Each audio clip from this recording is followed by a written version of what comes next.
হঠাৎ করে একটা অপূর্ব সৌন্দর্যমণ্ডিত একটা দৃশ্য না, একটা ভিডিও ক্লিপ সামনে চলে আসলো এবং জিনিসটা আমাকে এতই মোহিত করলো যে অবশেষে এর ওপরে একটা ভিডিওর অবতারণা না করে কিন্তু পারা গেল না। একেবারে কঠিন একটা দৃশ্যপট, ছোটোখাটো একটা ক্লিপ। তো তার ওই যে উপরে আবার ক্যাপশন আছে, রাস্তায় দাঁড়িয়ে নামাজ, আটকে গেল যান চলাচল। তো আমরা সেই ছোটো ভিডিও ক্লিপটা একটু দেখি এবং তারপরে এর ওপরে আমরা নাতি দীর্ঘ একটু আলাপ করব। তো দেখা যাক। এই যে এক মুসল্লি, সে কিন্তু ওই বাস স্ট্যান্ডের ওখানে নাকি, না বাস স্ট্যান্ড না, একেবারে সরাসরি রাস্তার উপরে। আমি প্রথমে ভাবছিলাম যে বাস স্ট্যান্ড, না, একেবারে সরাসরি রাস্তার উপরে যে ডিভাইডার আছে, তো ওখানে সে নামাজ পড়া শুরু করে দিয়েছে এবং তার সামনে ওই যে একটা বাস এসে দাঁড়িয়ে আছে। আমি প্রথমে বোঝার চেষ্টা করছিলাম যে এটা হলে কোথায়, এই ঘটনাটা কোথায়। তো দেখলাম যে এটা বাংলাদেশের কোনো একটা চিত্র, মনে হয় ঢাকা শহর হতে পারে, কি জানি। তো এখন মমিন বান্দার সে তো নামাজ এখানে পড়া শুরু করে দিয়েছে। আর ঢাকা শহর যদি হয় তাহলে আশেপাশে প্রচুর মসজিদ আছে, প্রত্যেকটা রাস্তায় অলিতে গলিতে মসজিদ। পৃথিবীতে ঢাকা শহরকে তো মসজিদের শহর বলা হয়। এমনও জায়গা আছে যেখানে 100 মিটারের মধ্যে 3-4টা মসজিদ আছে। তো এখন ও মসজিদে না গিয়ে যে রাস্তার উপরে দাঁড়িয়ে যে নামাজ পড়লো, এবং বাংলাদেশে, তাই না? তো এইটা মানুষকে খারাপ দৃষ্টি দিয়ে দেখবে তা কিন্তু অনেকেই দেখবে না, আবার অনেকে হয়তো বলতে পারে, বাট অধিকাংশ মানুষ দেখবে না, কারণ জিনিসটা ধর্মের সাথে যুক্ত না, নামাজের সাথে যুক্ত না। লোকজনের যুক্তি দিবে কি জানেন, যে হ্যাঁ নামাজের ওয়াক্ত হয়ে গেছে, তার এখন মসজিদে যাওয়া সময় সাপেক্ষ, তো এই জন্যে রাস্তার উপরে দাঁড়িয়ে নামাজ পড়ছে, অসুবিধা কি? নাইলে সামনে বাস যেটা আছে সেটা কিছুক্ষণ ওয়েট করবে, তাতে কি এমন যায় আসে? সেই বিখ্যাত উক্তি, কাজকে বলো না নামাজ আছে, নামাজকে বলো কাজ না, ভুল বললাম, নামাজকে বলো না কাজ আছে, কাজকে বলো নামাজ আছে। অর্থাৎ কাজ কামসা ফেলে দিয়ে নামাজ পড়তে হবে, এটাই নিয়ম। এবং এটা কিন্তু ওই যে সপ্তাহে একবার না, প্রত্যেক দিন 5 বার। এখন এইটা আমি কিন্তু বারবার বলি যে রাস্তায় দাঁড়িয়ে নামাজ পড়া এটা কিন্তু শক্তি প্রদর্শনের একটা ব্যাপার। এবং ইন্টারেস্টিং ব্যাপার হচ্ছে, এখানে যদি আপনারা ভিডিওটা ভালো করে খেয়াল করেন তাহলে দেখবেন যে কেউ এসে এই ছেলেটা বা যে লোকটা আর কি এখানে নামাজ পড়ছে, কেউ এসে বলছে না যে ভাই এইটা নামাজের জায়গা না, গাড়ি চলার জায়গা, একেবারে প্রকাশ্য রাজপথে এভাবে নামাজ পড়া যায় না। নামাজ হলো আল্লাহর ইবাদত করা, তাই না? সৃষ্টিকর্তার ইবাদত করা, তার সাথে একটা কানেকশন তৈরি করা। অর্থাৎ এই প্রকাশ্য রাস্তায় যেখানে আশেপাশে গাড়ি টাড়ি চলছে, আওয়াজ হচ্ছে, এখানে দাঁড়িয়ে নামাজ পড়লে ওই আল্লাহর সাথে কোনো নৈকট্য বা কোনো সম্পর্ক তৈরি হয় না। এটা হলো স্রেফ পাবলিক নিউসেন্স, এটা করা যায় না। একটা লোকও কিন্তু এই কথাটা কিন্তু এখানে বলবে না, কারণ ঘটনাস্থল মানে ভেন্যু কোথায়? ভেন্যু বাংলাদেশে। আর বাংলাদেশের যে তৌহিদি জনতা বা মুমিন মুসলমান, তারা তো ভয়ঙ্কর রকমভাবে ধর্মান্ধ। অর্থাৎ তারা কিন্তু কোশ্চিনকালেও সাহস করে এসে বলবে না। এটা এই কারণে বলবে না, প্রথমত একজন নামাজ পড়ছে, চিন্তা করবে যে দেখো সে অন্য কাজে ব্যস্ত ছিল, হঠাৎ করে নামাজের ওয়াক্ত হয়ে যাওয়া, সে যাইতে পারেনি মসজিদে, অথবা আল্লাহকে ডাকাডাকি করেছে, দেখো কত বড় একজন মুসল্লি। হ্যাঁ, প্রথমত যুক্তিটাই দিবে। আর 2 নম্বর যুক্তি কী দিবে জানেন? সারা দুনিয়ার যে কোনো জায়গায় আল্লাহর, এবং সারা দুনিয়া আল্লাহর, অর্থাৎ যে কোনো জায়গায় আল্লাহর, যে কোনো জায়গাতেই নামাজ পড়া যায়। এটা গেল 2 নম্বর। 3 নম্বর যুক্তি যেটা দিবে সেটা হলো ভয়াবহ।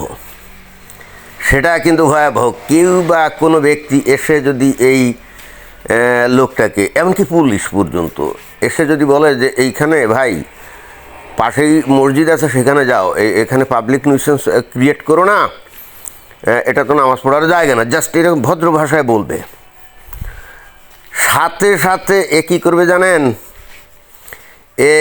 নামাজ থেকে তো উঠবেই না, আরও বেশিক্ষণ নামাজ পড়বে, এবং অতঃপর এইবার কিন্তু লোকজনরা চিল্লানি দিয়ে ও কিন্তু বলবে, তা সে পুলিশ হোক আর বিডিআর হোক আর মিলিটারি হোক আর যেই হোক, বলবে যে এই লোক ইসলাম বিদ্বেষী। একেবারে ভয়ঙ্কর অভিযোগ কিন্তু দাঁড়া করিয়ে দিবে, বুঝছেন। এবং পাবলিক কিন্তু এটা জানে, পাবলিক এটা জানে, পুলিশও জানে, আর জানে বলেই কিন্তু কেউ এসে তাকে ওখান থেকে সরাচ্ছে না। ওই বাস কিন্তু খাড়া হয়ে আছে, ও যতক্ষণ নামাজ পড়বে ততক্ষণ বাস ওখানে দাঁড়িয়ে থাকবে এবং তারপর যাবে। এটা হলো বাংলাদেশের পরিস্থিতি।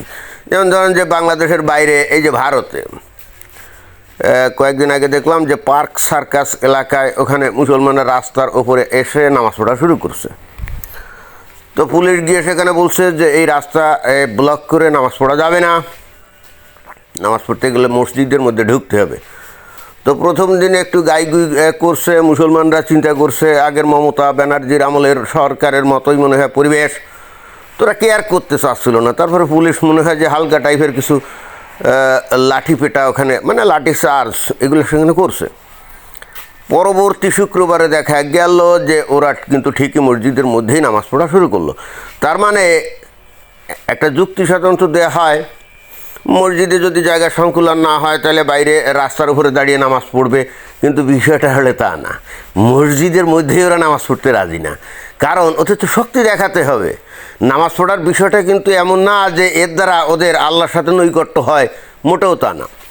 এই যে মসজিদের মধ্যে সামনে যে মিম্বার আছে না, একটু উঁচু জায়গা, সেই 1450 বছর আগে যখনই নামাজের প্রথা চালু হয়, ওই কী করতো, মানে ওই নবীর যে সমস্ত সাহাবী আছে যারা নবীর সাথে থাকতো, ঘোরাঘুরি করতো, তারা কী করতো, যে বিভিন্ন সময় বিভিন্ন অঞ্চল গিয়ে আক্রমণ করতো না, যেটাকে নাকি জিহাদ বলা হয়। ওরা তো সারাক্ষণ ওই জিহাদের জন্য রেডি থাকতো, কিন্তু তো সারাক্ষণ জিহাদের জন্য রেডি থাকলে ওই মসজিদের মধ্যে ঢুকে তাদের অস্ত্রপাতিগুলো ওই মিম্বরের উপরে ওখানে রাখতো, তারপরে মসজিদের মধ্যে নামাজ পড়তো এবং অতঃপর সেখানে কিন্তু নানা রকম বিষয় নিয়ে আলাপ আলোচনা হতো। এটাই অর্থাৎ যুদ্ধ করে সেখানে নামাজও পড়তো, বিশ্রামও নিত। তাহলে ঘটনা কি দাঁড়ালো?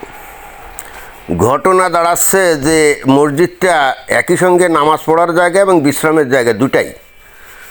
তো এখন এবং এটা কিন্তু একটা শক্তির প্রতীকও বটে, কারণ যে যুদ্ধের অস্ত্রপাতি নিয়ে এসে ওখানে বসতো না, অর্থাৎ এটা শক্তিমত্তার একটা প্রকাশ, তাই না? তো এখন অমুসলিমদের, যেমন এই যে ভারতের এই যেটা বললাম যে কলকাতার পার্ক সার্কাস, ওখানে ওরা বেসিক্যালি অস্ত্রপাতি নিয়ে তো আর আসে না, ফলে ওই মসজিদের ভিতরে মিম্বরে রাখার দরকার নেই। তাহলে শক্তিটা কীভাবে প্রদর্শন করতে হবে? তাহলে রাস্তার উপরে এসে প্রদর্শন করতে হবে, ক্লিয়ার? এবং তাতে মানুষের যত অসুবিধা হয় হোক, এটা কোনো ব্যাপার না। তাদের যুক্তি হলো সারা দুনিয়া আল্লাহর, সেই হেতু মুসলমানরা যে কোনো জায়গায় নামাজ পড়বে, এখানে অন্য কারো কিছু বলার কোনো ইয়ে নেই। এবং তারা এই ধরেন যে পশ্চিমবঙ্গে বসবাস করেও, ভারতে বসবাস করেও তারা সেই দেশের সংবিধান মানবে না, আইন মানবে না, কানুন মানবে না। না, আইনে কি কোথাও বলা আছে রাস্তা আটকে নামাজ পড়া যাবে অথবা পুজো অর্চনা করা যাবে? হিন্দুরা পুজো অর্চনা করে কিন্তু রাস্তা আটকে, এটাও কিন্তু অবৈধ, দুইটাই অবৈধ। কিন্তু ইন্টারেস্টিং ব্যাপার কি, হিন্দুরা যেখানে বছরে 2-3 দিন হয়তো রাস্তা আটকে দুর্গা পূজা করে, সেখানে মুসলমানরা প্রত্যেক সপ্তাহে একদিন করে রাস্তা আটকে, এবং তাও কখন? যখন সবচাইতে বেশি চলাচল করে লোকজন রাস্তায় যখন সবচাইতে লোকজন বেশি চলাচল করে, একেবারে দুপুরে যখন সবচাইতে বেশি রাস্তাঘাটে মানুষ চলাচল করে, তখনই কিন্তু তারা ওই রাস্তা আটকে কিন্তু নামাজ পড়া শুরু করে। এবং এটা বেসিক্যালি তারা শক্তির প্রদর্শন করে। তো ওই যে অনেকে যুক্তি দেয়, হ্যাঁ হিন্দুরা তো রাস্তায় আটকে তারা পূজা দেয়, এটা যদি সমস্যা না হয় তো মুসলমানরা, হ্যাঁ হিন্দুরাই দেয়, এই যুক্তি কিন্তু হিন্দুরাই আমি দিতে দেখছি। হিন্দুদের কিছু সেকুলার আছে না, ওরাই দেয়। তো হিন্দুরা যদি রাস্তা আটকে পূজা দিতে পারে, তো ওরা রাস্তা আটকে একটু নামাজ পড়তে পারবে না কেন?